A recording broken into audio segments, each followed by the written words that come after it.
de toda la temática que tiene que ver con las leyes de pesca, porque no ha habido una sola ley de pesca, ha habido varias leyes de pesca.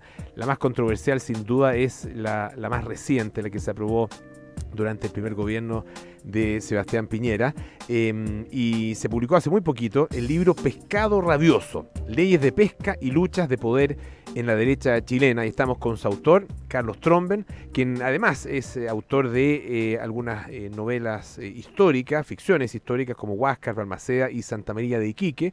De hecho, estuvo acá en el programa para conversar acerca de una de esas obras, y también autor de Crónica Secreta de la Economía Chilena, todos libros publicados por Ediciones B, tal como este nuevo libro, Pescado Rabioso. Carlos, bienvenido a Aire Fresco, ¿qué tal? Muchas gracias por la invitación.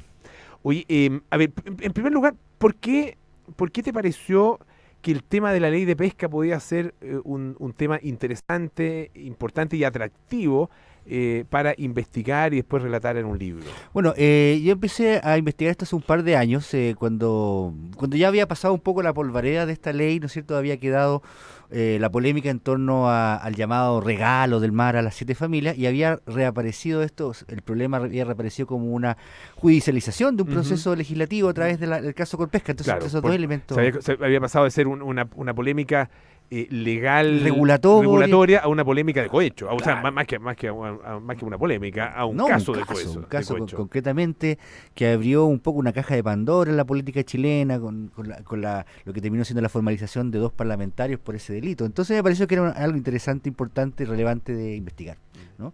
Y eso fue lo que fueron apareciendo dentro de la investigación, esos elementos que ahora lo estamos viendo, ¿no es cierto? Las luchas de poder en la derecha, como cualquier movimiento político, claramente, ¿no? Pero dado que volvía la derecha al poder, iban a surgir otras tensiones como las que estamos viendo ahora. Claro, Eso está en el libro. y el libro utiliza de alguna manera también la ley de pesca como una justificación o como un hilo conductor para hablar mucho de la política, Exacto. de la política chilena, Claro. y de la derecha chilena particularmente. Claro. ¿Cómo está construido este libro, que tiene además un par de personajes protagónicos, que son Pablo Longueira y Sebastián Piñera, Sí. a lo largo prácticamente, y tú haces el recorrido prácticamente los últimos 40 años de su historia?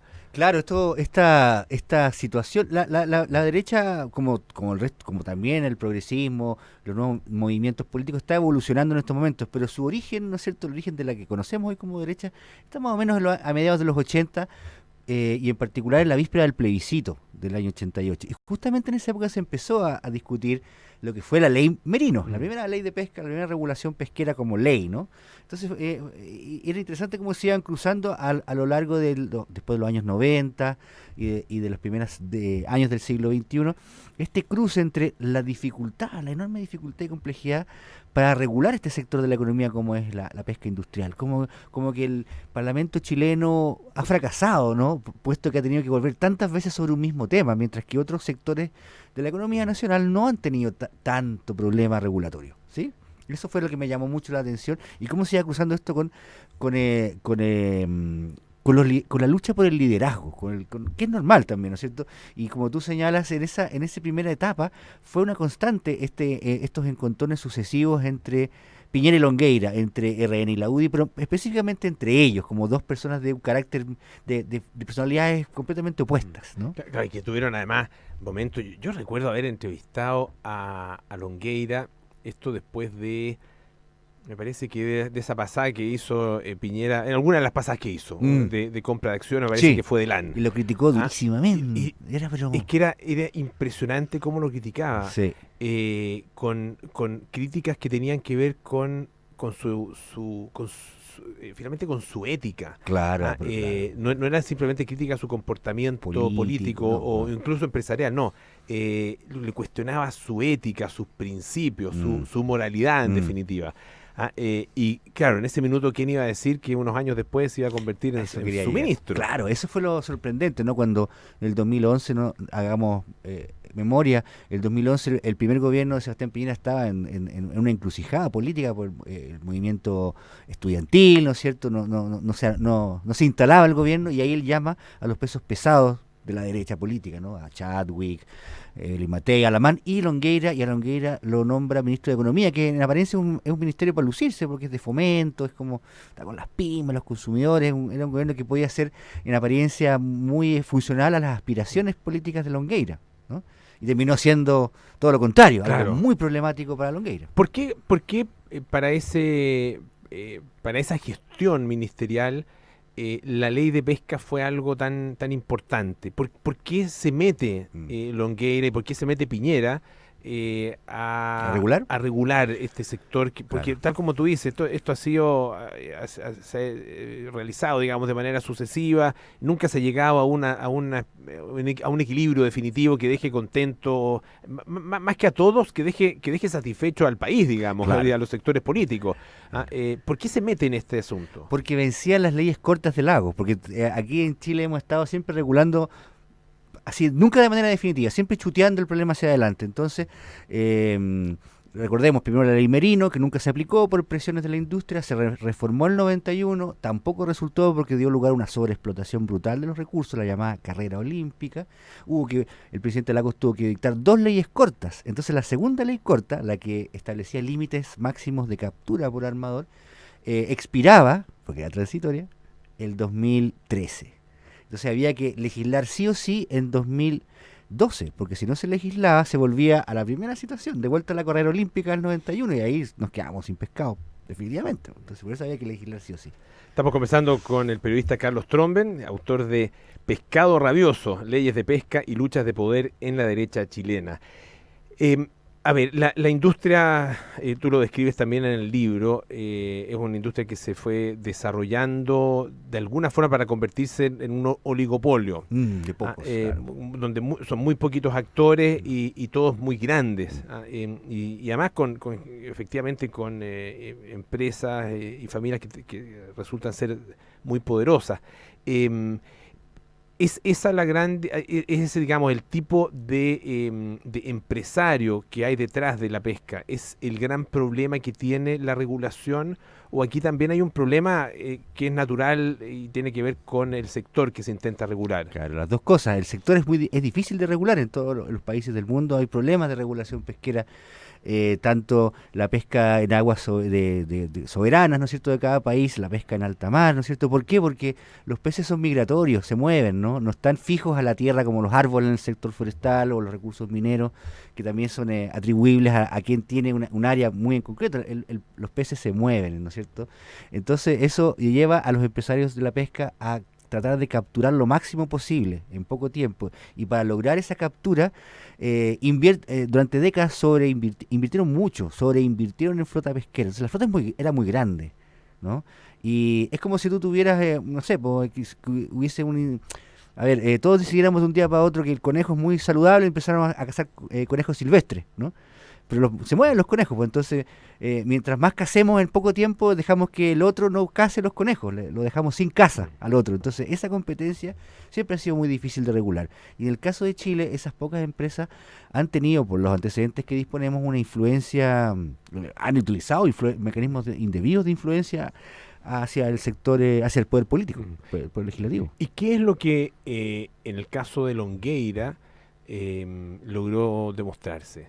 Bueno, que es uno de los casos. Está también la claro, diputada Isasi, Isasi. ¿no? Está, bueno, y para qué hablar del caso de Orpi. Mira, Longueira no hizo, no hay nada que lo vincula a una falta de probidad en la ley Longueira. Está formalizado por SQM, que es otra cosa.